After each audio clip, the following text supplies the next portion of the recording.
Welcome to El Regnum channel. If you are new to this channel, please do not hesitate to click subscribe and hit the notification bell for you to be more updated of the coming videos.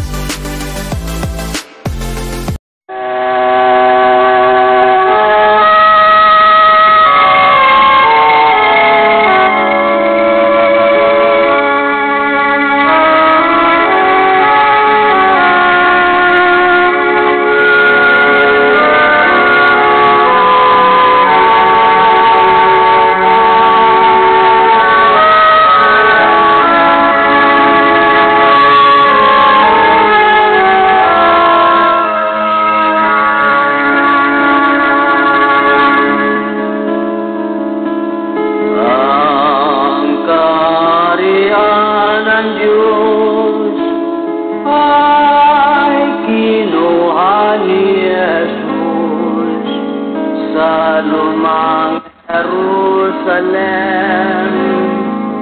sa bayang Huda Israel,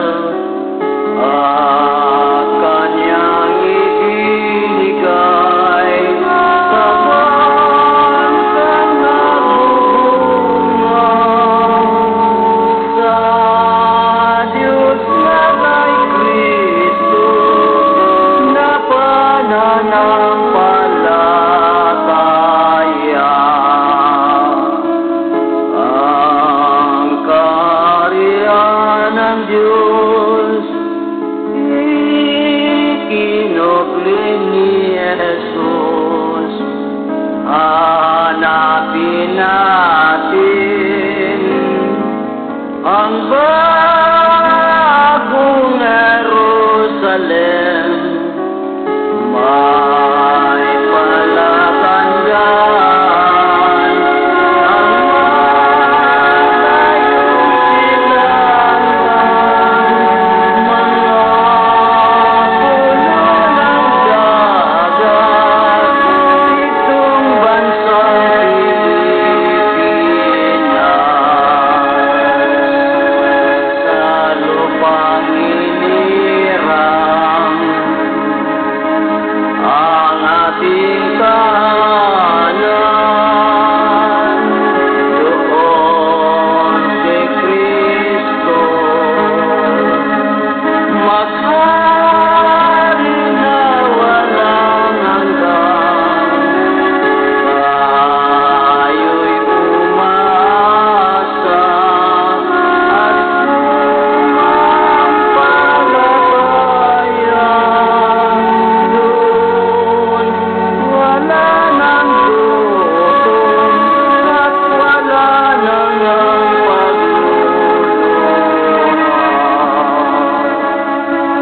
Sa lupang inirang ang ating tahanan, doon si Kristo maghari na walang hanggan. Tayo'y umaasa at sumampalataya.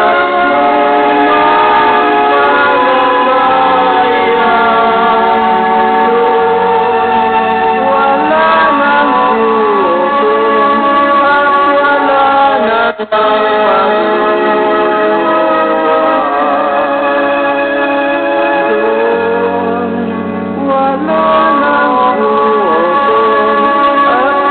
at wala nang pagluluha.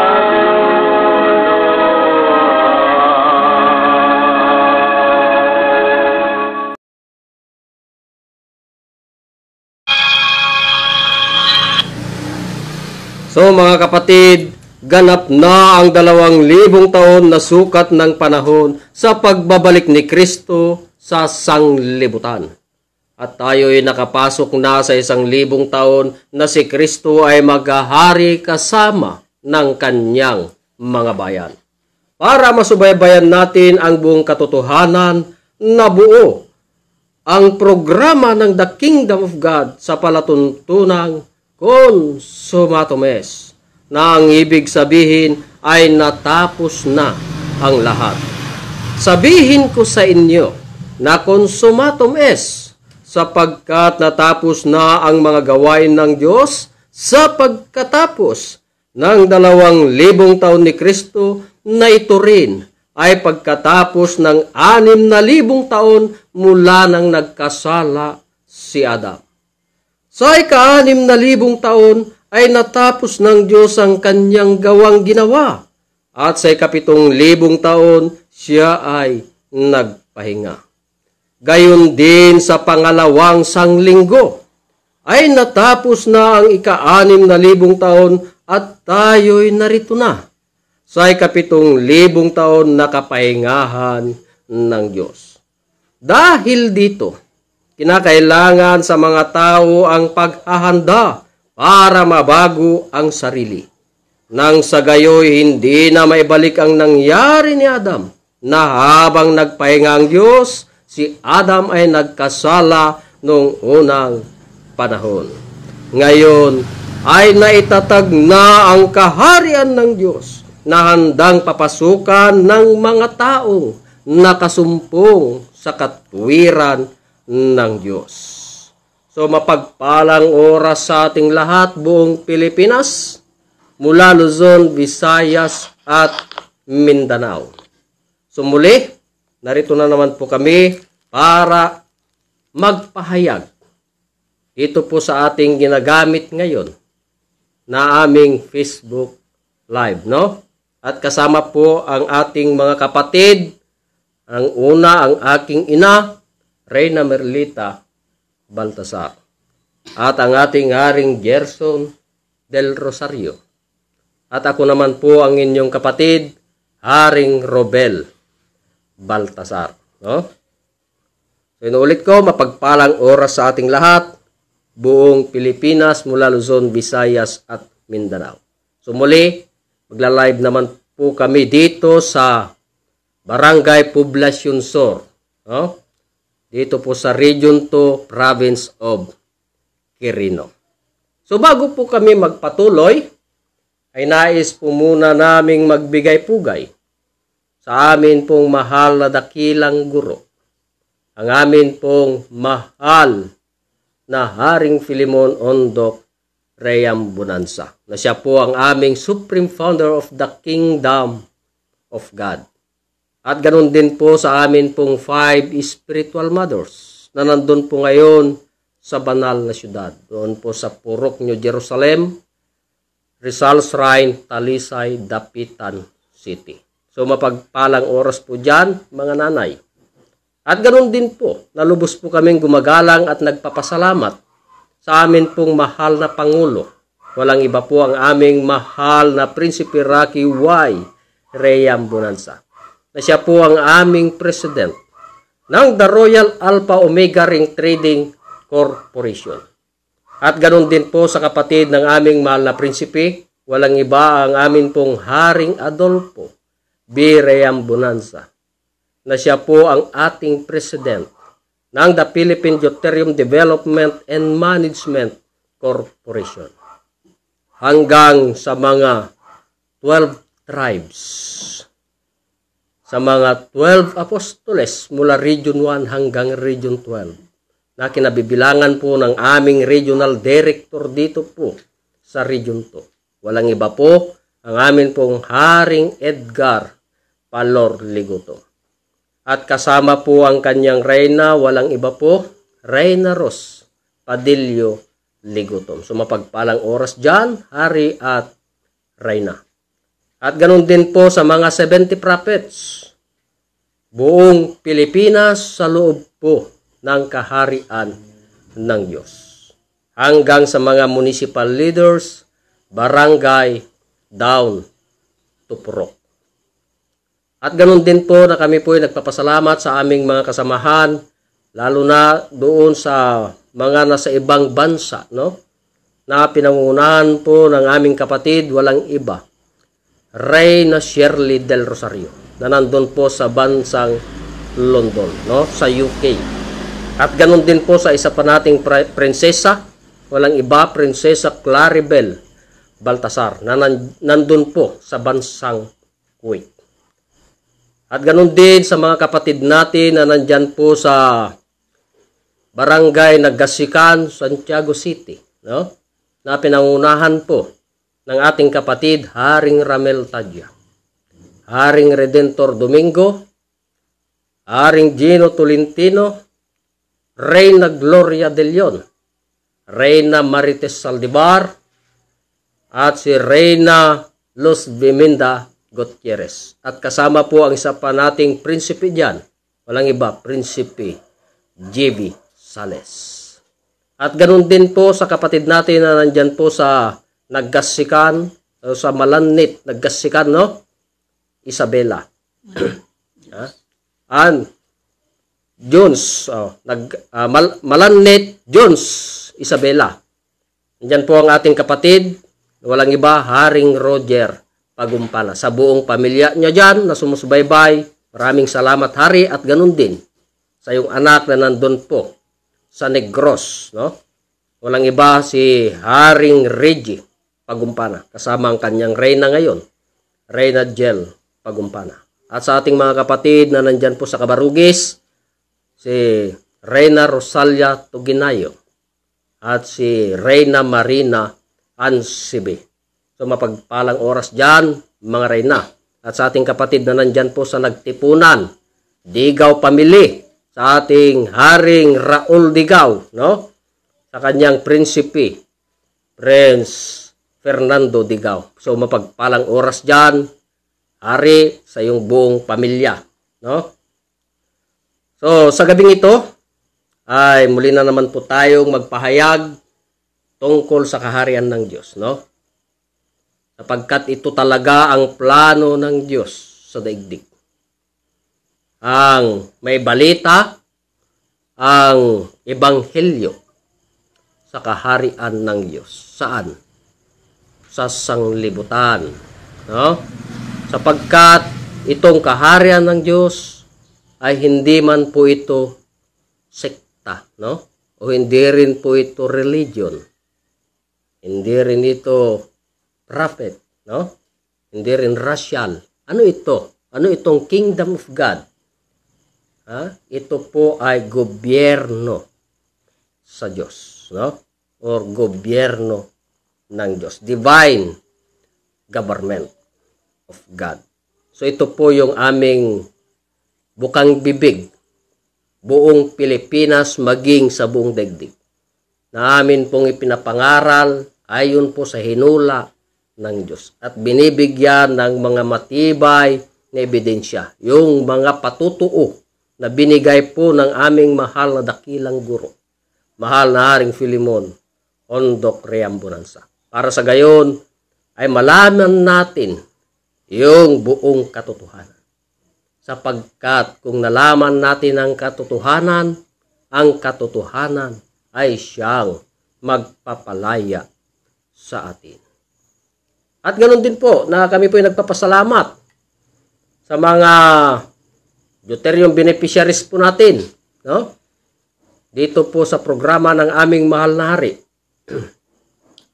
mahal na Haring Filimon Ondok Reambonanza, sa lahat ng mga sumusubaybay sa programa ng The Kingdom of God sa palatuntunang Consumatum Est, no? Kaya sa gabing ito, muli na naming patunayan sa inyo na dito talaga sa bansang Pilipinas ang siyang kaharian ng Diyos. Kaya wala pong ibang unahin po natin kundi ang aking ina na siyang reyna, no? Para patunayan na itong bansa nating Pilipinas ay siyang kaharian ng Diyos. So ibigay ko po sa ating Reyna Merlita Baltasar.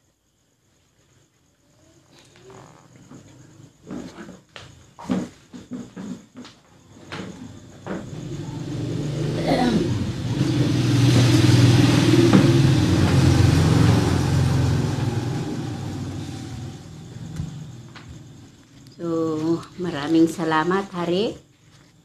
So, mapagpalang oras sa atin lahat. Mga kapatid mula Luzon, Visayas at Mindanao.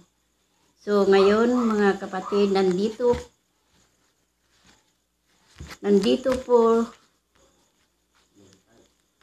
kami ngayon para mag-live dito sa bayan ng Madela, Poblacion Sur, dito sa Region 2. So, bago ako magpatuloy ay nais ko pang magbigay pugay sa aming mahal na dakilang guro, Supreme Founder of the Kingdom of God, mahal na Haring Philemon Ondok Riambunansa. Ganon din sa mga 5 spirituals na nandyan sa Dapitan, Shrine City. So, mapagpalang oras sa inyo mga nanay. At ganon din sa aming mahal na prinsipe, Prince Rocky Y. Riambunansa, na siya ang aming president ng The Royal Alpha Omega Ring Trading Corporation, at sa aming Haring Adolfo B. Riambunansa, na siya ang aming president ng The Philippine Deuterium Development and Management Corporation.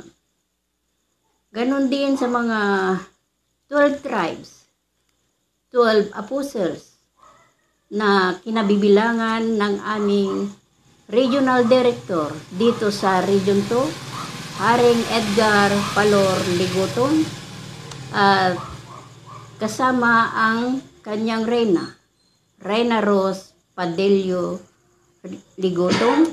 Magandang gabi sa inyo, Hari at Reyna. Ganon din sa mga 70 prophets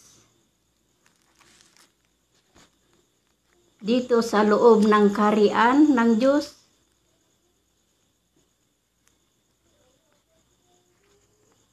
Ganon din sa mga municipal, barangay, down to puro.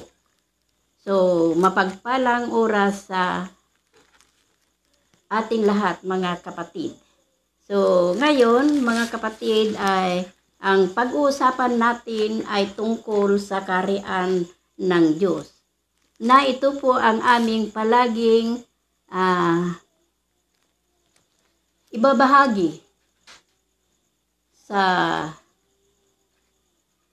inyo para malaman natin kung nasaan ang kaharian ng Diyos na inalis mula sa bansang Israel at ibinigay sa isang bansang nagkakabunga. So, ngayon mga kapatid ay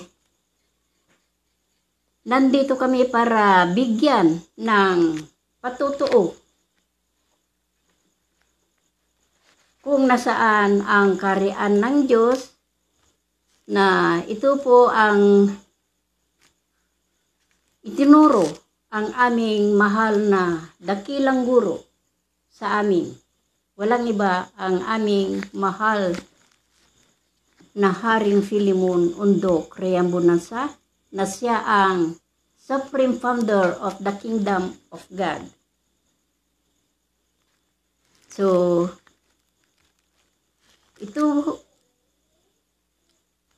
ito po ang aming palaging binigyan ng pagpapatunay na dito talaga sa bansang Pilipinas, ibinigay ng Diyos ang kanyang kaharian, sapagkat ito ang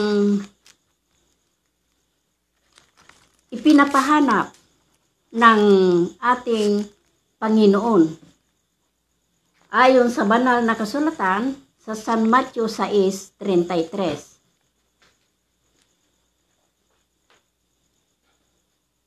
So, ganito po ang mabasa ayon po sa banal na kasulatan. Datapwat hanapin muna ninyo ang kanyang kaharian at ang kanyang katwiran, at ang lahat ng mga bagay na ito ay pawang idaragdag sa inyo. So, yan po ang sinabi ng ating Panginoon, mga kapatid. Ipinapahanap ang kanyang kaharian sapagkat ang kaharian ng Diyos ay inalis mula sa bansang Israel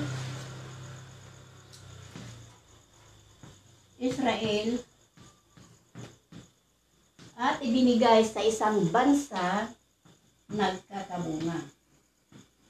So, ito po ang sinabi ng Diyos na hanapin ang kaharian ng Diyos at ang kanyang katwiran at ang lahat ng bagay na ito ay pawang may daragdag sa inyo. So, kung nahanapan natin ang kaharian ng Diyos ay dapat na ang sinabi doon sa banal na kasulatan ay ang sumunod ang kanyang katwiran, mga kapatid. Ano ang katwiran, mga kapatid? Walang iba kundi ang kanyang batas.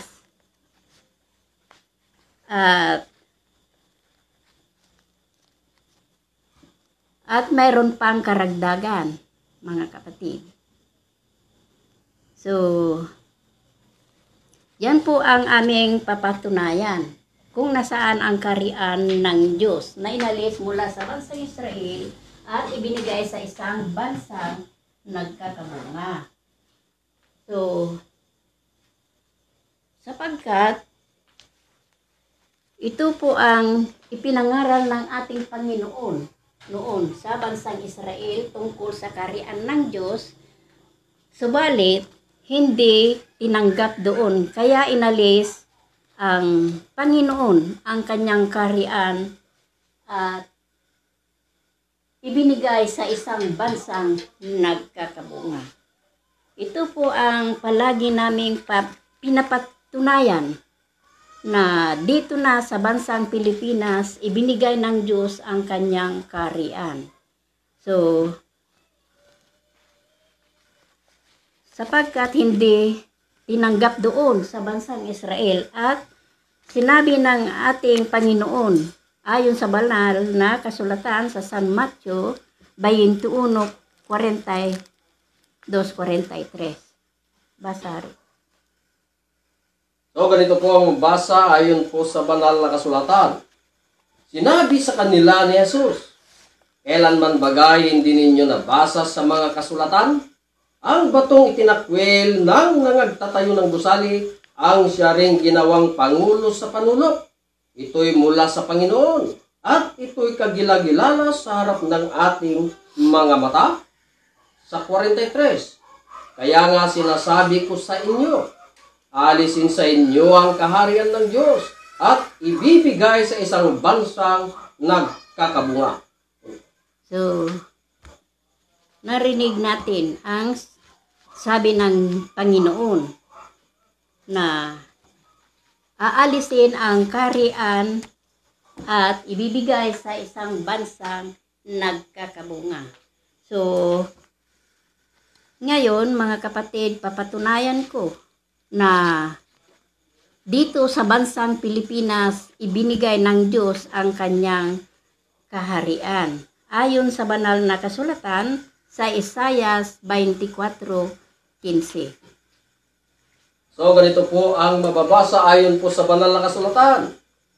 Kaya't luwalhatiin ninyo ang Panginoon sa silanganan. Sa makatuwid bagay ang pangalan ng Panginoon ng Diyos ng Israel sa mga pulo ng dagat. So, yan po ang nabasa sa banal na kasulatan na sa makatuwid bagay ay luwalhatiin ang Panginoon ng Diyos ng Israel sa pulo ng sa malayong silangan sa mga pulo ng dagat. So, para malaman natin ang buong katotohanan ay gagawa tayo ng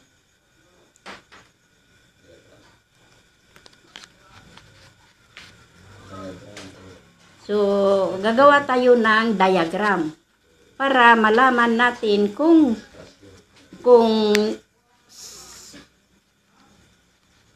nasaan ang kaharian ng Diyos. So,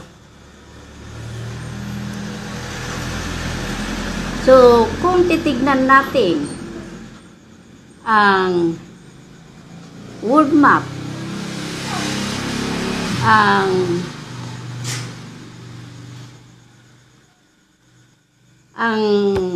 mayroon 4 na bansa na makikita natin sa malayong silangan sa mga pulo ng dagat. So, ang una ay ang bansang Japan. Pangalawa, bansang Indonesia. Pangatlo, bansang Malaysia. Pang-apat, bansang Pilipinas.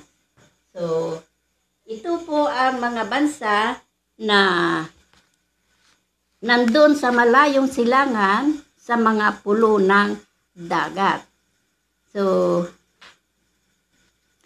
para malaman natin ang buong katotohanan ay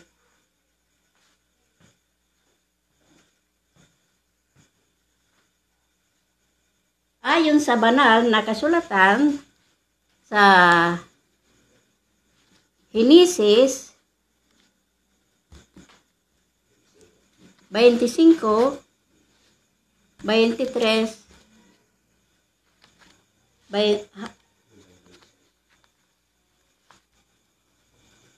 na ito po ay discovery, mga kapatid.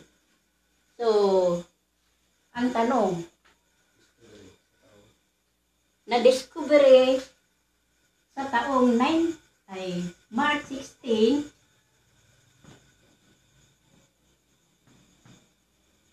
1521.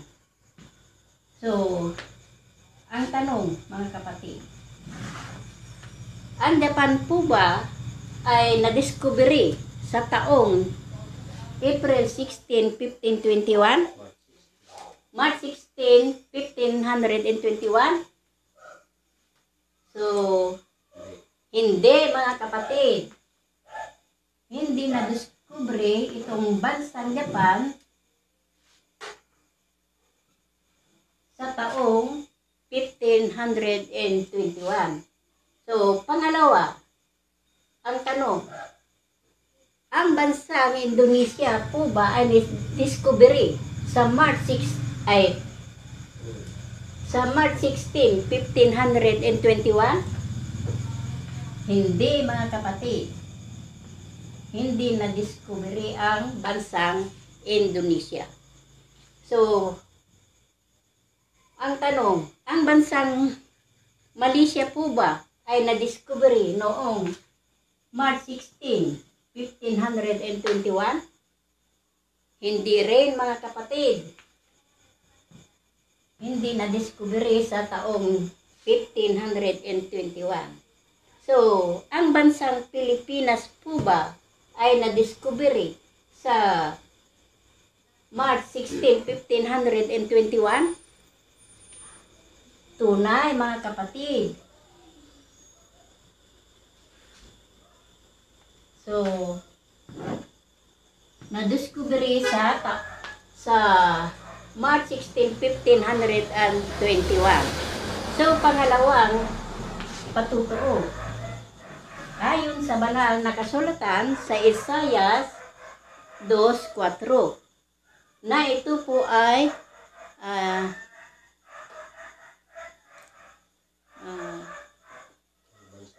ang bansa ay hindi laban sa anumang bansa.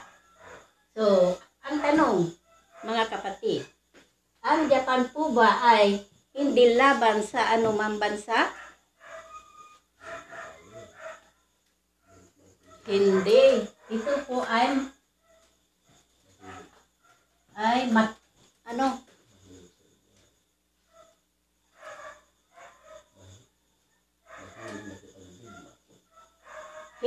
inaral ang ang Japan po ba ay hindi makipagdigma sa anumang bansa? Makipagdigma, mga kapatid. Sapagkat noong 1945 ay dinigma niya ang bansang Pilipinas. So,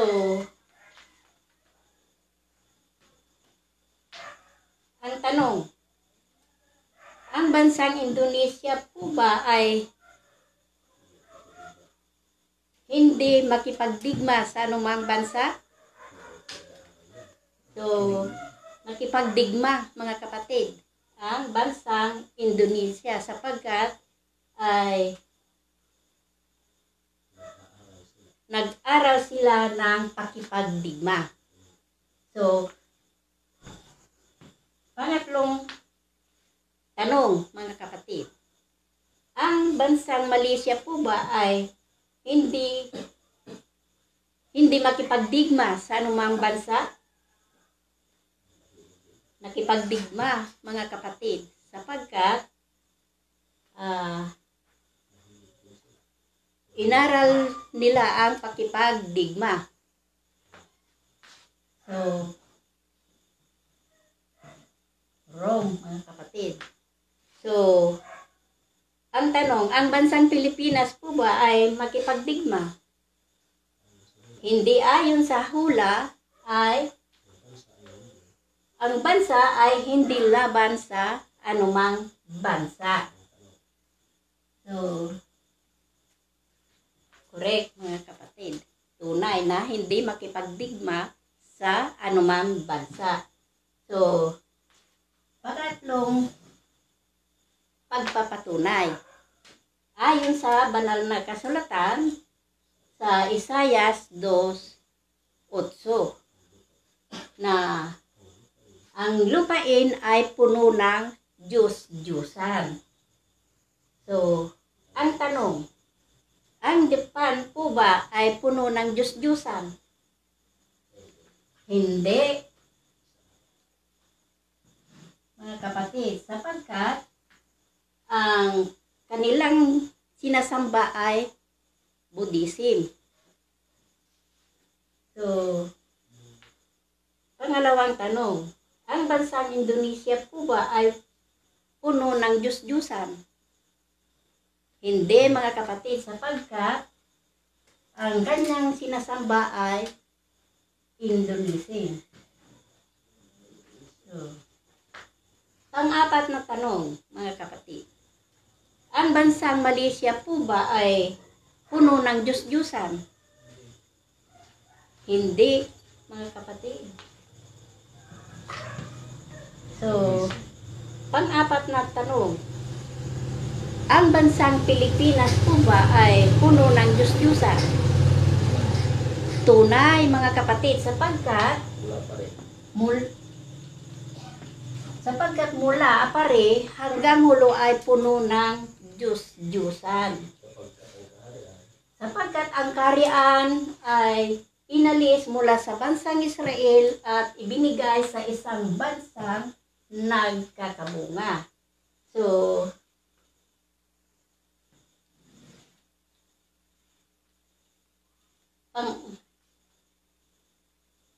dito ay alamin natin ayon sa banal na kasulatan sa 1 Korinto,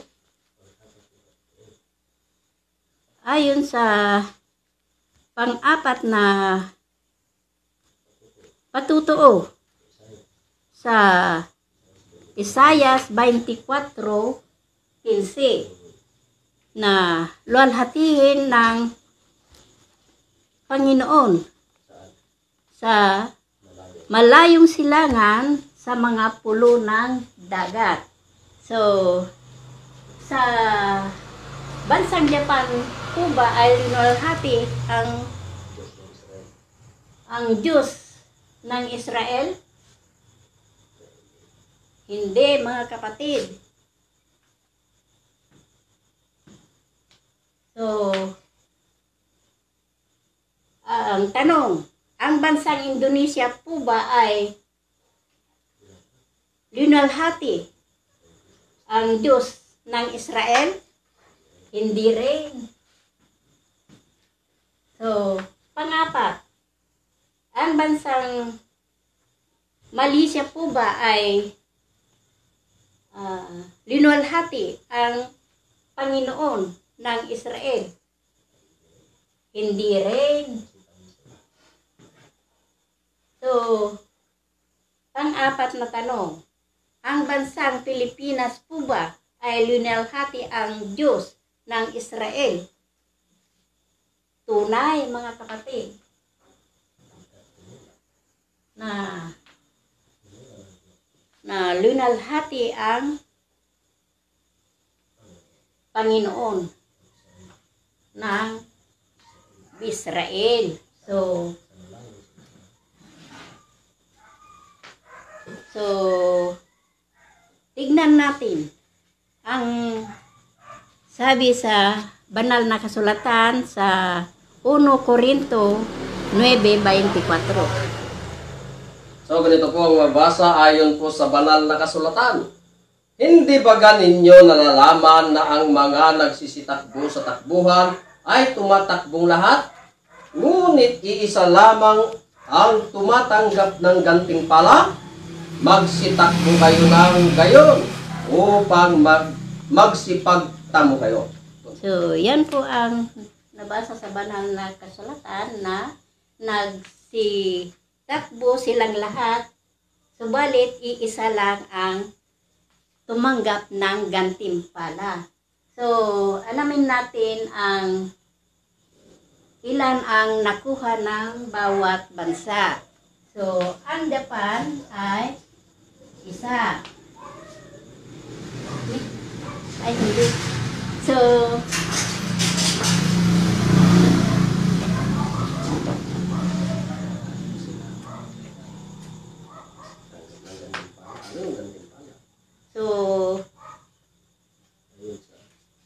ayon sa banal na kasulatan ay ang magwagi ay tumanggap ng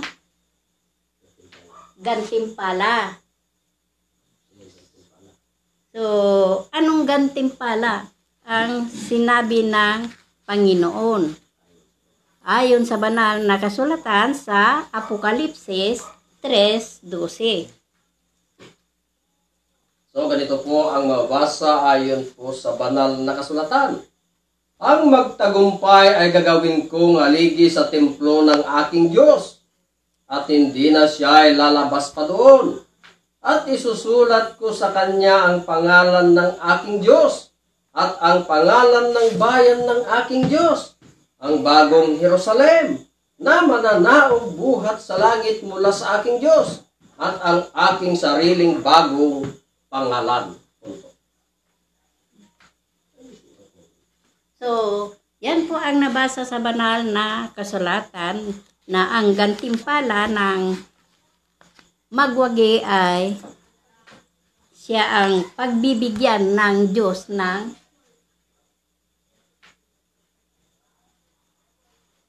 kung sino sa kanila ang magwagi ay mayroon siyang gantimpala. So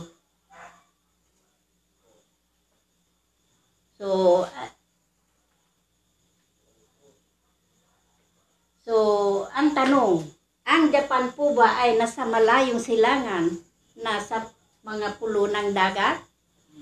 Tunay, mga kapatid. So, ang Indonesia po ba ay nasa malayong silangan sa mga pulo ng dagat? Tunay, mga kapatid. Ang bansang Malaysia po ba ay nasa malayong silangan sa pulo ng dagat? Tunay. So, ang tanong, ang bansang Pilipinas po ba ay nasa malayong silangan sa mga pulo ng dagat? Tunay, mga kapatid. So, kunin natin ang kung sino sa kanila ang nagwagi.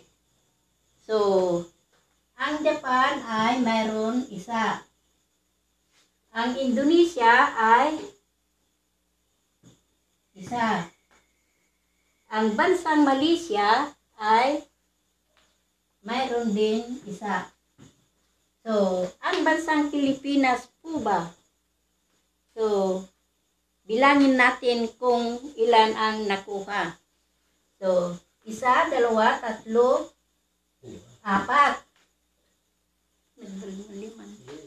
So, 4.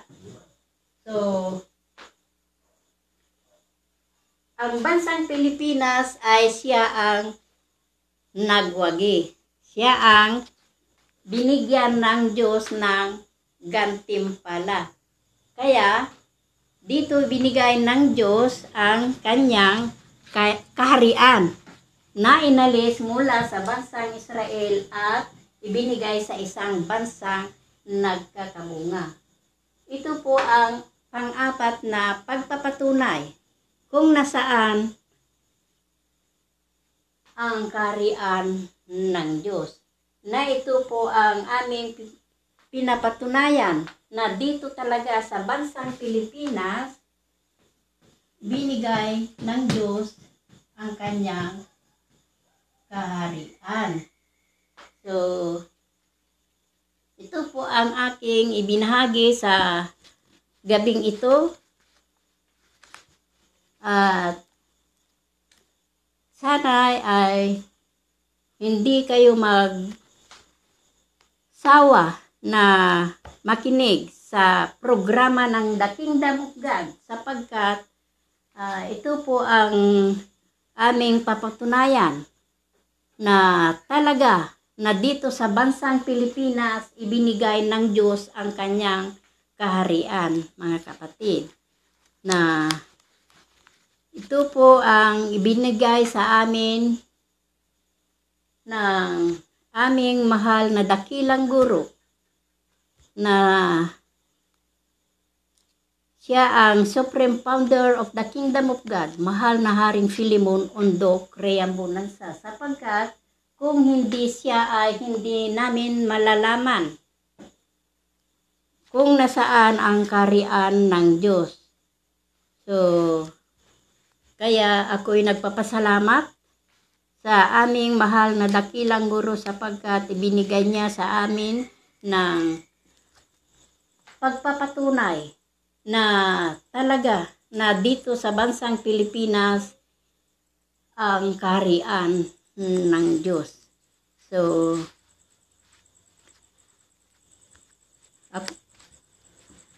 at ganun din ako'y nagpapasalamat sa aming mahal na Prinsipe, Prince Rocky Reambunansa, at sa aming Regional Director dito sa Region 2 at sa kanyang Reyna Rose Padillo Ligutong. So, mapagpalang oras sa ating lahat at ako po ang iyong lingkod, Merlita Baltasar. So, maraming salamat at magandang gabi sa atin lahat. So, bibigay ko din sa isang kapatid para patunayan din na dito sa bansang Pilipinas ang kaharian ng Diyos. Haring Gerson del Rosario.